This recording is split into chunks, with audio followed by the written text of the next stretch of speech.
டெலிவரிக்கு இன்னைக்கு ஊருக்கு கிளம்பியாச்சு. என்னோட ஃபர்ஸ்ட் பேபிக்கு வாங்கின இந்த பெட்டு எல்லாத்தையுமே தூக்கி எங்க அம்மா மேல போட்டு வச்சிருந்தாங்க. சரி புதுசா வாங்க வேண்டாம், இந்த பேபிக்கும் இதையே யூஸ் பண்ணிக்கலாம்னு சொல்லிட்டு காலையிலேயே எல்லாத்தையுமே எடுத்து ஊற வச்சு விட்டுட்டேன். அதோடவே பேபிக்கு போடுறதுக்காக புது ட்ரெஸ்ஸுமே இருந்தது. அதை அப்படியே யூஸ் பண்ணக்கூடாது இல்லையா, அதனால அதையும் ஊற வச்சு விட்டுட்டு காலையில எங்க அம்மா பூரியும் கிழங்கும் பண்ணியிருந்தாங்க.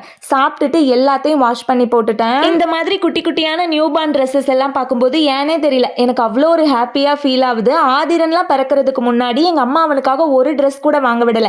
இது வந்து MSS சாரீஸ்ன்ற பேஜ்ல இருந்து தான் எனக்கு சென்ட் பண்ணிருந்தாங்க. இந்த பியூரான மஸ்லின் ஜாப்லாஸ் எல்லாமே 60 rupees தான். ஷிப்பிங்க்கு 20 rupees தான் சார்ஜ் பண்றாங்க. அதோடவே சூப்பரான குவாலிட்டியில 2 டவல், தொட்டில் வேஷ்டி, மஸ்கிட்டோ நெட், ஹூடட் டவல், ஒரு கேப் செட்னு எல்லாமே பக்காவான குவாலிட்டியில சென்ட் பண்ணிருந்தாங்க. நான் பேபி பிறந்தோன்னா அம்மா வீட்டுக்கு தான் வந்துருவேன். ஸோ தொட்டில் வேஷ்டி, அந்த நெட் அதெல்லாம் இங்கேயே இருக்கட்டும்னு சொல்லிட்டு வெறும் ட்ரெஸ்ஸஸ் மட்டும் எடுத்துட்டு போலான்னு வாஷ் பண்ணி போட்டுட்டேன். MSS சாரீஸ் பேஜோட வாட்ஸ்அப் நம்பர் நான் கொடுக்குறேன். நியூ பார்ன்ஸ் வச்சிருக்கவங்க அவங்க இன்ஸ்டா பேஜையுமே செக் பண்ணி பாருங்க, யூஸ்ஃபுல்லா இருக்கும்.